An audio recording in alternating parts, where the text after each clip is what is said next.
that's a subtlety that people might want to dig into, but I would say part of what we care about as social scientists is what is the predictive power of these data. If in fact property damage wasn't covered as crime or a riot by the media and wasn't influencing public opinion, the way this analysis works should be less effective.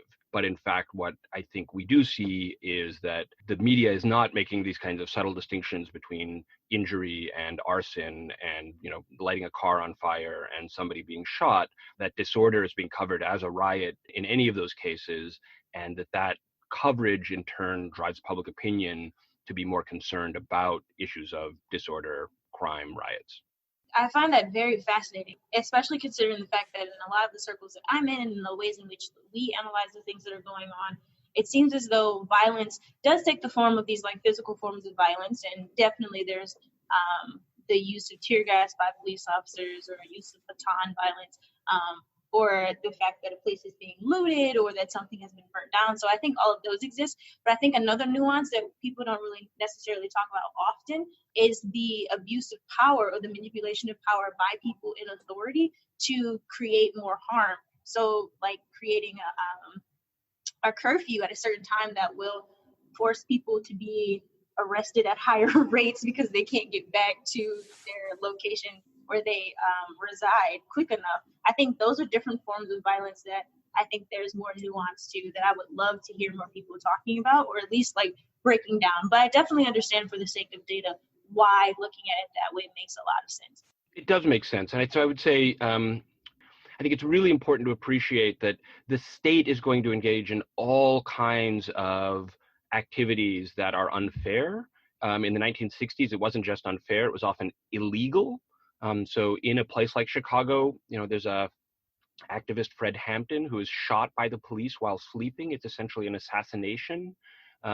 There are all kinds of essentially illegal, extra-legal, repressive tactics that even in our ostensibly, land of the free democratic society are going to be employed. And I say that to situate the United States in the context of a spectrum of countries that similarly, when faced with protests, are not bound by the law on the books. They're going to do things that, as we've seen recently, include things like shooting, rubber bullets at press who are supposed to be, not attacked in the way that protesters are, literally physically attacking the press, arresting the press on air, right? These are all things that are not supposed to happen. And so when people say, well, what about when the state does something unfair?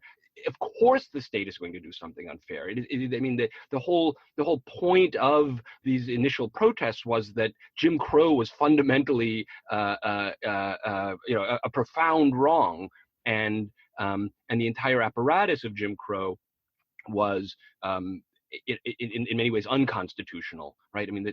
That's what Brown v. Board of Ed is saying, is that separate but equal is not constitutional. And so I think it's really important to understand that it should not surprise us that we will see the state escalate to tactics and use of force and imposition of regulations that are unfair, and that has to be baked into the strategy of a protest movement, right? Assuming the state is going to behave in ways that are not just unfair but illegal, how can we advance our cause, right? And that's what people in the 1960s confronted, and part of what they figured out was that if we particularly engage in tactics that reveal the injustice of the state, so to use a phrase that both Martin Luther King and Representative John Lewis used, that they wanted to dramatize injustice. And if you could get those images broadcast to the world, then you could change the conversation. Okay, so my next question to you is taking this from the 60s and bringing it to today more intentionally. So really thinking about the ways in which what these methods are telling us from the 60s and the research that you looked at, and how that could influence the larger movements that are happening today, specifically Black Lives Matter, and how that takes different forms depending on where you are geographically within the United States. So I know your education life resides around the coast. So You went to Harvard and you're at Princeton. So looking at how the coasts differ from the South and how the South differs from the Midwest. And so thinking about how geography is interacting with the lessons that we've learned from the past and these forms of protest that people are using across the country. You brought up geography, so I think it's worth even going back a little earlier. Emmett Till goes from Chicago to visit family in the South, is essentially lynched in what is a trivial and now there's some evidence entirely fabricated dispute, and not just beaten by two white men to death, but is so brutalized that the Southern undertakers refuse to ship his body back to Chicago because they worry about the implications. And his mother, Mamie Till, is just a remarkable activist in that she pushes for the body to be moved from the South to the North, which is to say to Chicago. My first reaction was to let the world see what is happening in the United States of America. She then, the undertakers in the South, again, these are white undertakers, insist that she can't have an open casket funeral because the body is so brutalized. And she fights that, has an open casket funeral, 50,000 people show up, media covers it both in the US and around the world. And she turns this unspeakable act of suffering into a mobilization that really transforms the national conversation about, again, Jim Crow, about violence against unarmed Black men. Do you have any evidence bearing on this case? I do know that this is my son. That act of bearing witness does a lot of work to force the world, particularly the indifferent white world in the United States, to pay attention to discrimination against African Americans. And so that injustice it should be baked into the model of protesters, and it's also a point of possible leverage, because if you can reveal it, you can also use it to make change. And I think that's what we saw with, again, speaking about geography, right? Like, who is it who brings George Floyd and the brutality of his killing to the world? A 17-year-old named Darnella Frazier, who has the presence of mind to bear witness again and to take out her camera and document the killing of George Floyd by Officer Chauvin. And that as we hear Floyd, fight for his life and cry for his mother, and see the kind of astonishing, kind of callous indifference of Chauvin, right? He knows he's being documented and does not care, right? That the kind of contrast of that sociopathic indifference and watching the life drained from Floyd is very powerful. And again, those images, whether in the South or in Chicago or in Minneapolis, are nevertheless resonant for a lot of people, because at some core level, there are enough people who have a human capacity for sympathy or empathy to be moved and mobilized by those kinds of stories and images.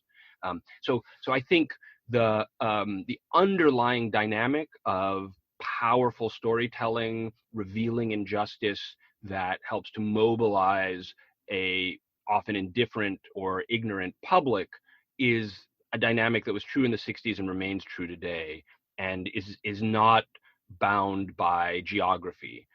It might be easier to get your story in the news if you're close to a news station. And that was true in the South. Civil rights leaders strategically picked certain cities because there were new TV stations coming up. That was part of their logic. Or they would do organized protests in the morning so that there would be video that could be potentially flown to New York and broadcast nationally in the evening on TV. So there are ways in which access to maybe coastal media matters. But what we see, again, whether with the brutal killing of George Floyd or the brutal killing of Emmett Till, at some level, geography doesn't matter if the power of the storytelling and activism underneath it can get that out into the world. Yeah, and so I wonder if that really speaks to, and if you can elaborate on this, the power of the Black Lives Matter movement and how it started on social media as a hashtag and how that raised awareness and kept getting information out to different people. Your thoughts on the successfulness of that and however we measure success and the transparency in the ways in which information is being disseminated because of the movement like this. So what we've seen with Black Lives Matter is some echoes of the 60s and also some innovations that mark it as different. I think on the one hand, some of the similarities include things like just helping to elevate an issue in the public consciousness, right? And so from Trayvon Martin through Michael Brown, through Eric Garner, Breonna Taylor, Sandra Bland, like those deaths, killings, murders are more a part of our public consciousness because of a movement that sort of, elevates their names. It causes both us in the public and the media to say their names and to pay attention to their stories and to focus the national consciousness on the underlying injustices. So that's a very similar pattern to the 1960s. How do we take some profound injustice and turn it into, for me, it's almost like kind of alchemy. How do we take this horrible lead and turn it into progress that might be gold, transform unspeakable suffering into social change? So that, I think, core model remains quite similar. There are a couple of things that are clearly quite different. The Black Lives Matter movement has been, sort of by design, in the earlier ways, described itself as leaderless, right? So it was, or leaderful to be more precise, where it was sort of going to be distributed much like the internet, and there would be local chapters that would have their own kind of organizing, and I think that there's definitely elements or echoes of that in the 1960s, where groups are forming at local levels like the Black Panthers, or new movements like Black Power are kind of coming up. But I think it's more explicitly not trying to put one leader in front of the media, whereas in the 1960s, it was very clear that one way you got media was with celebrities, one way you got media was with somebody like Dr. King getting up at an event. That's less the case now. I think that there is, in fact, real change that's come of both waves. I think one of the things I've seen a lot on Twitter is people sort of say, well, what did Black Lives Matter accomplish?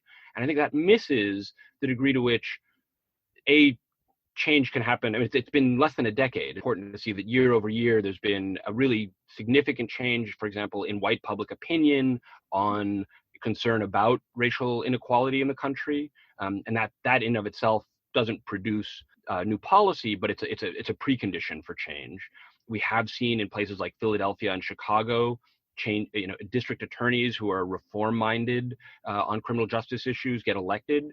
And I think it's important to keep in mind that we've spent almost 50 years with the kind of the legacy in some ways of Nixon's win on law and order, of Ronald Reagan's win in 1966 in the governorship of California, also on law and order, that for half a century, tough on crime has been a winning strategy, and it's been a winning strategy overwhelmingly for Republicans.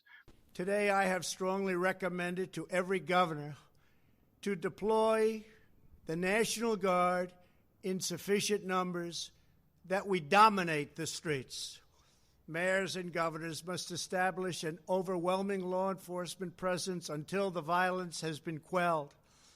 If a city or state refuses to take the actions that are necessary to defend the life and property of their residents, then I will deploy the United States military. And so for there to be this kind of counter wave of reform-minded, district attorneys, changes in things like use of force policy, that reflects a real sea change in the kind of on-the-ground taste for this repressive, punitive criminal justice policy. So I think that's one really important legacy, and not just legacy, but ongoing set of changes that Black Lives Matter has helped set in motion. And so that also, I think, has an echo of the building public support for civil rights in the 60s. But there are also really important differences, like the way, as you noted, the media is more fragmented. Everybody has a video camera in their pocket. And so who is the media changes, right? Darnella Frazier is essentially a reporter doing citizen journalism in that moment. I was walking my cousin to the store, and I just see him on the ground. I'm like, what is going on? I pull my camera out. This man cannot breathe at all. That means that the power is much more distributed in keeping with the Black Lives Matter model, but it also means that there's maybe not as much sort of organized, centralized capacity, and that poses sometimes a challenge for a movement because it's unclear, kind of where the center of gravity is, who's doing the organizing. I think one other last, very quickly, big difference is we're seeing at some of these protests that they are now 60% non-Black. And that reflects both, again, real progress in the sense that this is a much